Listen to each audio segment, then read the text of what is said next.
The day I found out my in-laws had stolen my identity was the day I decided they would lose their house, not because I wanted revenge, but because some people only learn when their world comes crashing down around them.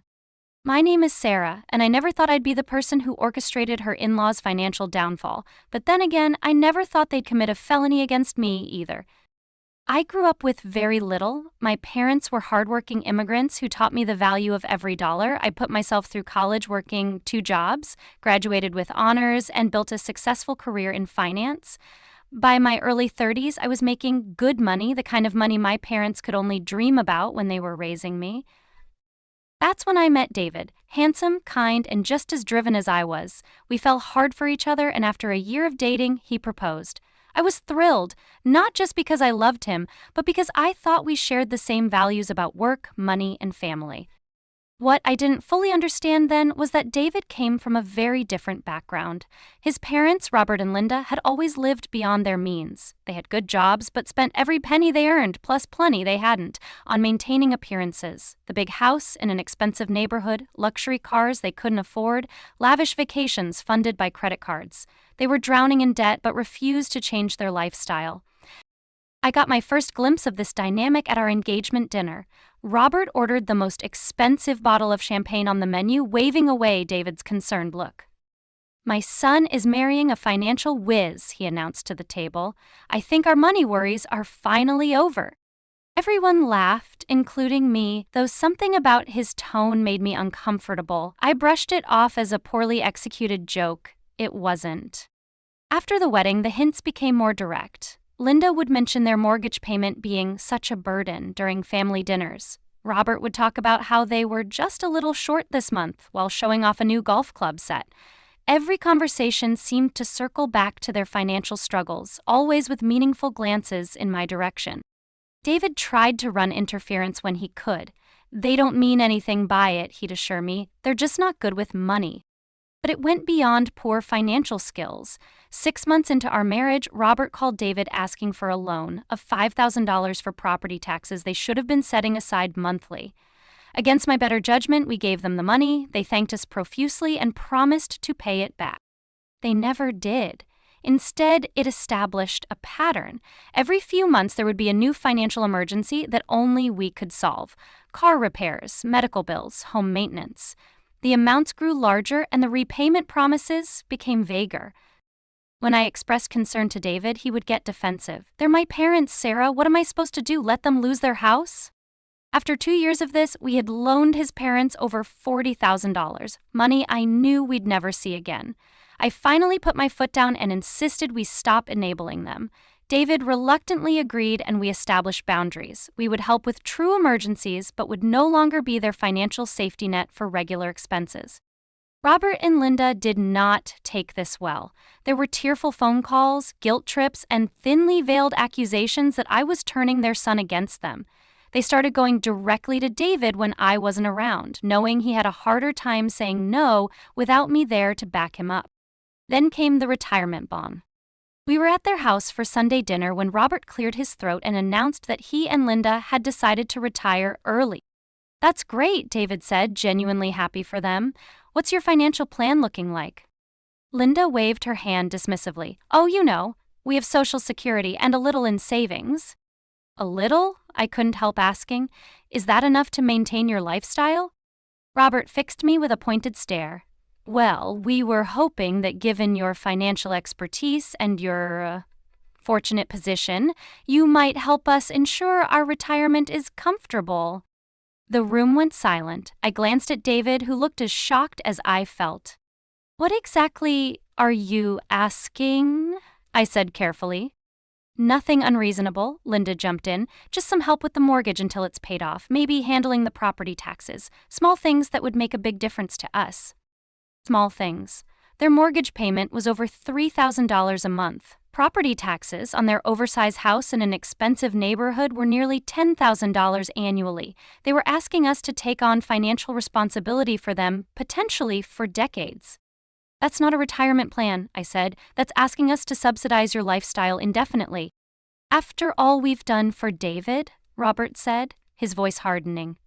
"After all the sacrifices we made, Is it too much to ask that our children help us in our golden years? We already have helped you, I reminded him, repeatedly, but we can't commit to supporting you indefinitely. That's not fair to us or to any children we might have. The dinner devolved from there. Linda cried. Robert accused me of being selfish and ungrateful. David sat frozen, torn between his parents and his wife. We left on bad terms, with Robert's parting shot ringing in my ears. I always knew you only cared about yourself and your money. You've never really been part of this family. In the car, David was silent for a long time before finally speaking. They're not entirely wrong, Sarah. In their culture, children do take care of their parents. There's a difference between taking care and bankrolling an irresponsible lifestyle, I pointed out. My parents are aging too, but they saved carefully their whole lives. They would never demand that I pay their mortgage.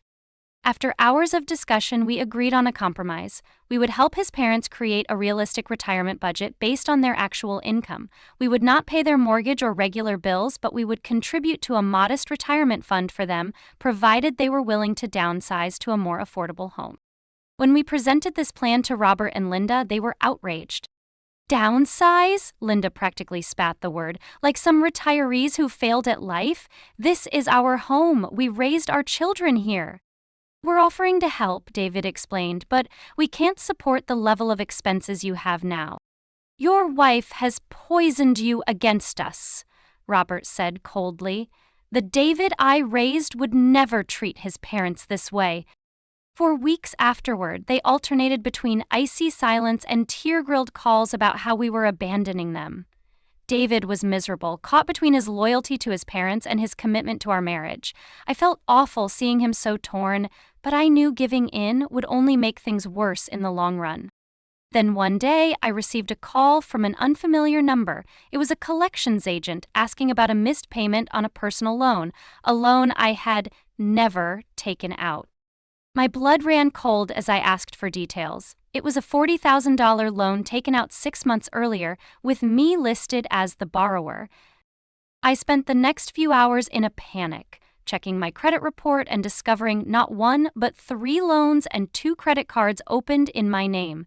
Together they added up to nearly $90,000, all maxed out, all with missed payments, tanking my once excellent credit score. I was a victim of identity theft, and I had a sickening suspicion about who was responsible. When David got home, I showed him everything. I think your parents did this, I told him. They had access to our house, to our mail. They could have easily found my social security number and other information. That's a serious accusation, David said, looking troubled. They would never call them, I challenged. Ask them directly. David made the call on speakerphone. At first, his parents denied everything, but as David pressed, listing the specific loans and credit cards, their story changed. We were desperate, Linda finally admitted. You two refused to help us, and the bank was threatening foreclosure. So you committed fraud? David's voice shook with disbelief. You stole Sarah's identity?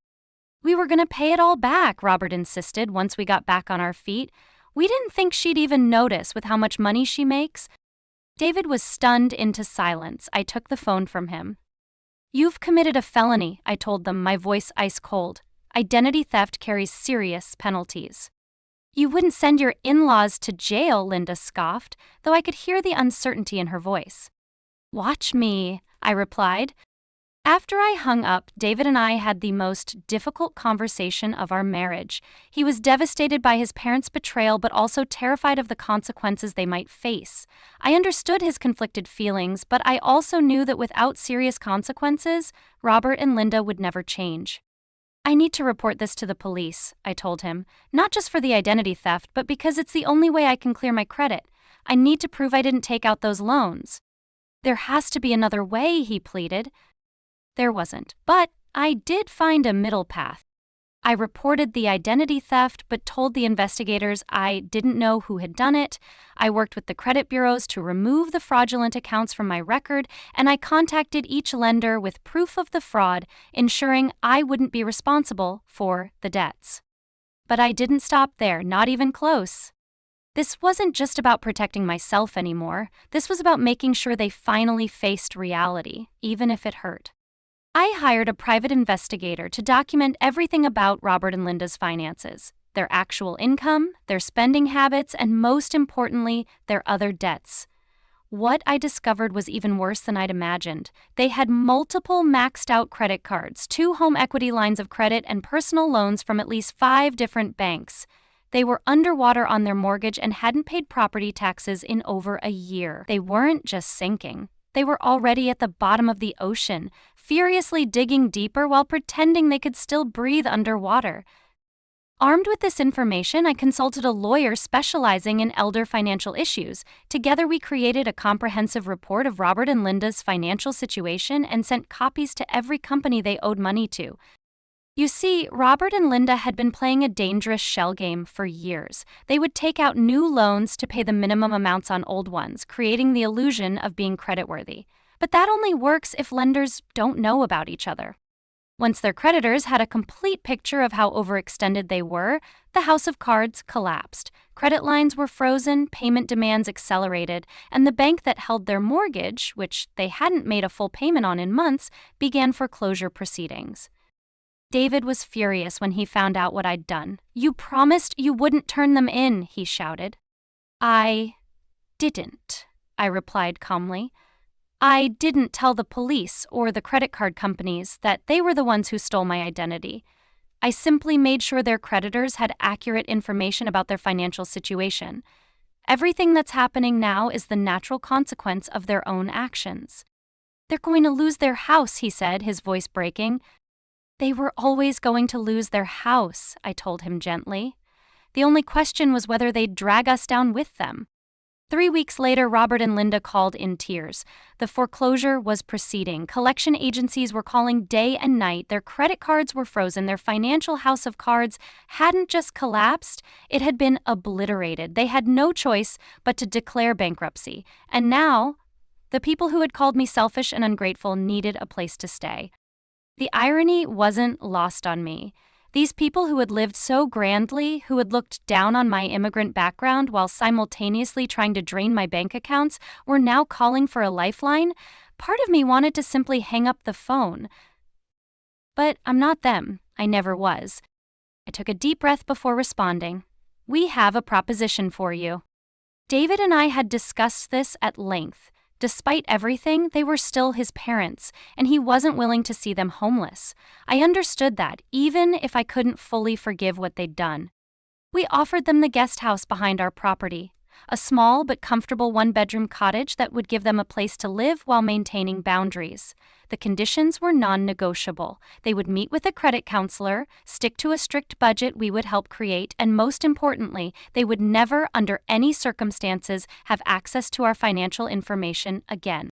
"This is charity," Robert said bitterly when we laid out the terms. "No," I corrected him. "This is what actual family support looks like. Not theft, not fraud, but helping each other while maintaining healthy boundaries." It's been nearly a year since they moved into the guest house. The transition hasn't been easy. Robert and Linda struggled with the loss of status, with having to budget for the first time in their lives, with the humiliation of bankruptcy. They've made progress in counseling, though old habits die hard. Just last week, I caught Linda trying to order a designer purse online. When confronted, she broke down crying about how much she'd lost. She still doesn't fully understand that she never really had it to begin with. David has begun to heal from the betrayal, though our marriage needed its own counseling to work through the aftermath. The experience forced him to recognize the toxic patterns in his family and to establish healthier boundaries with his parents. He told me recently that he finally understands why I did what I did, because sometimes love means letting people fall so they can learn to stand on their own. As for me, I've learned that sometimes protecting yourself and your family means making difficult choices that others might see as harsh. I don't regret making sure Robert and Linda faced the consequences of their actions. Without that wake-up call, nothing would have changed. They would have continued their destructive patterns until they dragged us all down with them. When I look out our kitchen window and see them in their small guest house, a far cry from the mansion they once pretended they could afford, I don't feel satisfaction or revenge. I feel hope. Hope that they're finally learning what took me years to understand, that true wealth isn't about what you own or how you appear to others, it's about living honestly within your means and valuing what really matters. They lost their house, yes, but maybe, just maybe, they're finally finding their way to something more valuable: financial honesty, respect for boundaries, and a relationship with their son based on reality rather than manipulation. People ask me sometimes if I'm the villain in this story. After all, I'm the one who made sure my in-laws lost their house. But here's what I know for sure. Sometimes the most caring thing you can do is to make sure people face the consequences of their own actions. Sometimes the kindest gift is the harsh light of reality. In the end, that's worth more than any house could ever be.